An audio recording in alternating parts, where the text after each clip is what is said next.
Hi friends, ಎಲ್ಲರಿಗೂ ನಮಸ್ಕಾರ. ಇವತ್ತಿನ ರೆಸಿಪಿ ವಿಡಿಯೋಗೆ ಸ್ವಾಗತ ಸುಸ್ವಾಗತ. ಇವತ್ತಿನ ರೆಸಿಪಿ ವಿಡಿಯೋ ವೆಜ್ ಲೋಡೆಡ್ ಉತ್ತಪ್ಪಂ ಅಂತ. ಆ್ಯಂಡ್ ಏನು ಜಾಸ್ತಿ ಇಂಗ್ರೀಡಿಯೆಂಟ್ಸ್ ಬೇಡ, ದೋಸೆ ಇಟ್ಟಿದ್ರೆ ಆಯಿತು. ಸೊ ಅದಕ್ಕೆ ಏನೇನು ಬೇಕು ನೋಡೋಣ ಬನ್ನಿ. ನಾನಿಲ್ಲಿ ಇನ್ನು ಕ್ಯಾರೆಟ್ನ ತುರ್ಕೊಂಡಿದ್ದೀನಿ. ನಿಮಗೆ ಎಷ್ಟು ಬೇಕೋ ಅಷ್ಟು ತೊಗೋಬೋದು ತರಕಾರಿ. ಮತ್ತು ಇಲ್ಲಿ ನಾನು ಕ್ಯಾಪ್ಸಿಕಮ್ಮು ರೆಡ್ ಮತ್ತು ಗ್ರೀನ್ ಕಲರ್ ತೊಗೊಂಡಿದ್ದೀನಿ. ಯೆಲ್ಲೋ ಕಲರ್ ಇದ್ದರೂ ಅದು ಕೂಡ ಹಾಕ್ಕೋಬೋದು. ನೀವು ಎಷ್ಟು ತರಕಾರಿ ಹಾಕ್ಕೋತೀರೋ ಅಷ್ಟು ಚೆನ್ನಾಗಿ ಬರುತ್ತೆ.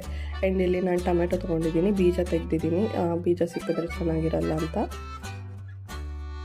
ಹಾಗೆ ಇಲ್ಲಿ ನಾನು ಈರುಳ್ಳಿ ಕೂಡ ತೊಗೊಂಡಿದ್ದೀನಿ. ಇದನ್ನು ಕೂಡ ಎಲ್ಲದನ್ನು ಕೂಡ ಫೈನಾಗಿ ಚಾಪ್ ಮಾಡ್ಕೊಳ್ಳಿ, ಆವಾಗ ಚೆನ್ನಾಗಿರುತ್ತೆ ತಿನ್ನೋಕ್ಕೂ. ಹಾಗೆ ಇಲ್ಲಿ ನಾನು 3 ಹಸಿಮೆಣಸಿನ್ಕಾಯಿ ತೊಗೊಂಡಿದ್ದೀನಿ. ನಿಮಗೆ ಖಾರಕ್ಕೆ ಎಷ್ಟು ಬೇಕೋ ಅಷ್ಟು ತೊಗೋಬೋದು, ನೀವು ಎಷ್ಟು ಏನಂತಾರೆ ಕ್ವಾಂಟಿಟಿಯಲ್ಲಿ ಮಾಡ್ತಿದ್ದೀರಾ ಆ ಥರ. ಆ್ಯಂಡ್ ಹಾಗೆ ಕೊತ್ತಂಬರಿ ಸೊಪ್ಪು, ಕರ್ಬೇವಿನ ಸೊಪ್ಪು. ಇಲ್ಲೀಗ ನಾನು ಅದಕ್ಕೆ ಸ್ವಲ್ಪ ಜೀರಿಗೆ, ಉಪ್ಪು ಹಾಗೆ ಕಾಶ್ಮೀರಿ ಚಿಲ್ಲಿ ಪೌಡರ್ ಆ್ಯಡ್ ಮಾಡ್ತಿದ್ದೀನಿ. ಖಾರ ಬೇಕು ಅಂದರೆ ಬೇಕಾದ್ರೆ ನೀವು ಮಾಮೂಲಿ ಖಾರ ಚಿಲ್ಲಿ ಪೌಡರ್ ಆ್ಯಡ್ ಮಾಡ್ಕೋಬೋದು. ಮಾಮೂಲಿ ದೋಸೆ ಹಂಚ್ ಮೇಲೆ ದೋಸೆ ಹಾಕ್ಕೊಂಡು ಅದ್ರ ಮೇಲೆ ಚೆನ್ನಾಗಿ ಇದು ಕಟ್ ಮಾಡ್ಕೊಂಡಿರೋ ತರಕಾರಿನ ಎಷ್ಟು ಚೆನ್ನಾಗಿ ಹಾಕ್ಕೋತಿರೋ, ಜಾಸ್ತಿ ಹಾಕ್ಕೋತಿರೋ ಅದು ಅಷ್ಟೇ ಚೆನ್ನಾಗಿ ಟೇಸ್ಟಿಯಾಗಿ ಬರುತ್ತೆ. ಆ್ಯಂಡ್ ಹಾಗೆ ಒಂದು ಸ್ವಲ್ಪ ಆಯಿಲ್ ಮೇಲ್ಗಡೆ ಹಾಕಿ 2 ಕಡೆ ಚೆನ್ನಾಗಿ ಫ್ರೈ ಮಾಡಿಕೊಂಡ್ರೆ ನಮ್ಮ ವೆಜ್ ಲೋಡೆಡ್ ಉತ್ತಪ್ಪಂ ತುಂಬ ಬೇಗ ರೆಡಿಯಾಗಿ ಹೋಗುತ್ತೆ. ಆ್ಯಂಡ್ ಟೇಸ್ಟ್ ಕೂಡ ತುಂಬ ಚೆನ್ನಾಗಿರುತ್ತೆ. ಟ್ರೈ ಮಾಡಿ, ಎಂಜಾಯ್ ದ ವಿಡಿಯೋ. ಬಾಯ್.